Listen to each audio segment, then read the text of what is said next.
Hi friends, இன்றைக்கி சுவையான Ambur style mutton தம் பிரியாணி எப்படி செய்கிறதுன்னு பார்க்கலாம்.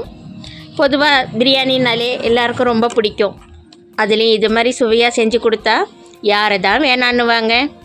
வாங்க இப்போ எப்படி செய்கிறதுன்னு பார்க்கலாம். ஒரு குக்கரில் 2 கரண்டி எண்ணெய் விட்டு, எண்ணெய் காஞ்சதும் கட் பண்ணி வச்சுருக்கிற அரை வெங்காயத்தையும் அதோடு போட்டு வணக்கலாம். வெங்காயம் வணங்கி வரும்போது அது கூடவே 1 ஸ்பூன் இஞ்சி பூண்டு பேஸ்ட்டையும் சேர்த்து பச்சை வாடை போகிற அளவுக்கு நல்லா வணக்கி விடலாம்.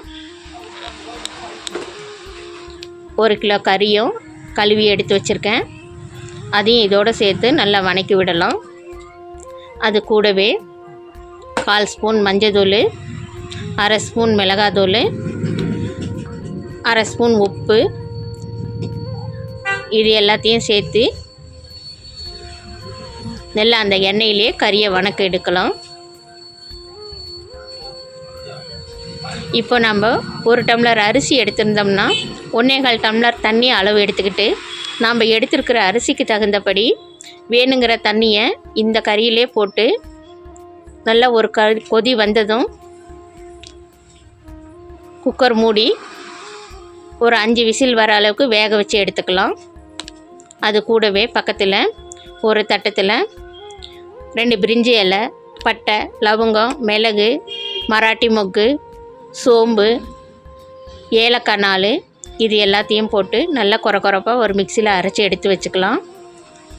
ஒரு வாணலி வச்சு அந்த வாணலி 4 கரண்டி எண்ணெய் விற்று சோம்பு போட்டு பொரிஞ்சதும் கட் பண்ணி வச்சுருக்கிற 3 வெங்காயத்தையும் அதோடு போட்டு நல்லா வணக்கலாம். வெங்காயம் நல்லா வணங்கி வரட்டும். அது கூடவே 2 ஸ்பூன் இஞ்சி பூண்டு பேஸ்ட்டையும் அதோடு சேர்த்து நல்லா வணக்கி விடலாம். பச்சை வாடை போனதும் நம்ம கொரப்பாக அரைச்சி எடுத்து வச்சுருக்கிறோம் அந்த பொடியும் போட்டு இதோட வணக்கி விடலாம். இது மாதிரி நம்ம ஃப்ரெஷ்ஷாக வறுத்து அரைச்சி போட்டிருக்கிறதுனால இந்த பிரியாணியோட சுவையும் மணமும் அதிகமாக இருக்கும். அது கூடவே 5 பச்சை மிளகாய், 3 தக்காளி கட் பண்ணி வச்சுருக்கிறேன், அதையும் சேர்த்து நல்லா கலரி விடலாம். இப்போ எல்லாம் வணங்கி வரட்டும். அது கூடவே ஒரு கைப்பிடி கொத்தமல்லி, ஒரு கைப்பிடி புதினாவையும் சேர்த்து நல்லா கலக்கி விடுங்க. இது வணங்கிட்டு இருக்கும்போதே பக்கத்தில் ஒரு அடுப்பில் 3/4 பாத்திரம் தண்ணி விட்டு அது நல்லா கொதிக்கட்டும். அதுக்கு நடுவில் இந்த வணங்கிட்டு இருக்கிறதுல அரை ஸ்பூன் மிளகாத்தூள், தனி மிளகாத்தூள் போதுங்க, வேறு எதுவும் வேண்டாம். அரை ஸ்பூன் தனி மிளகாத்தூள், அரை ஸ்பூன் உப்பு போட்டு நல்லா வணக்கி விடுங்க.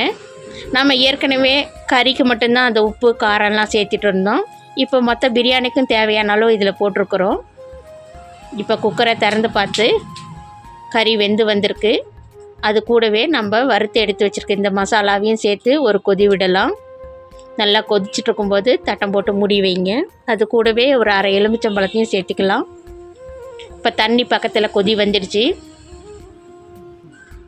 நம்ம ஊற வச்சு கழுவி எடுத்து வச்சுருக்கிற அந்த அரிசியும் அது கூட போடுங்க. அது கூடவே 1 ஸ்பூன் உப்பையும் போட்டு நல்லா கலந்து விட்டு ஒரு கொதி வந்ததும் அதை எடுத்து தண்ணியை வடித்து எடுத்துக்கலாம். இப்போ நல்லா கொதிச்சுட்டு இருக்கிற இந்த மசாலாவோட இந்த தண்ணி வடித்து எடுத்து வச்சுருக்கிற அரிசியும் சேர்த்துக்கலாம்.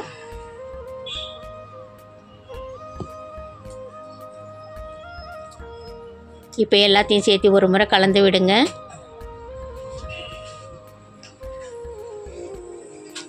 ஒரு கொதி வர அளவுக்கு நல்லா தீ தூக்கி விட்டு மூடி வைங்க. பக்கத்தில் ஒரு அடுப்பில் பழைய தோசைக்கல் ஏதாச்சும் வச்சு நல்லா சூடு ஏற்றுங்க. இப்போ கொதிச்சுட்டு இருக்கிற அந்த குக்கரோட எடுத்து அந்த தோசைக்கல் மேலே வைங்க. அடுப்பை சிம் பண்ணுங்க. 15 நிமிஷம் தம்மிலேயே இருக்கட்டும். இப்போ எடுத்து பாருங்கள். அடடா, நம்ம சுவையான தம் பிரியாணி ரெடி ஆகிடுச்சு. இதோட மனம் வீடு ஃபுல்லாக பரவி கிடக்குதுங்க. இப்போ பாருங்கள், ஒன்றுக்கு ஒன்று ஒட்டாத நல்லா வெந்து கறியும் வந்திருக்கு. இப்போ நம்ம மட்டன் பிரியாணி ரெடி ஆகிடுச்சு. இந்த வீடியோ உங்களுக்கு பிடிச்சிருந்துச்சின்னா லைக் பண்ணுங்கள், சப்ஸ்கிரைப் பண்ணுங்கள், கமெண்ட்ஸ் பண்ணுங்கள்.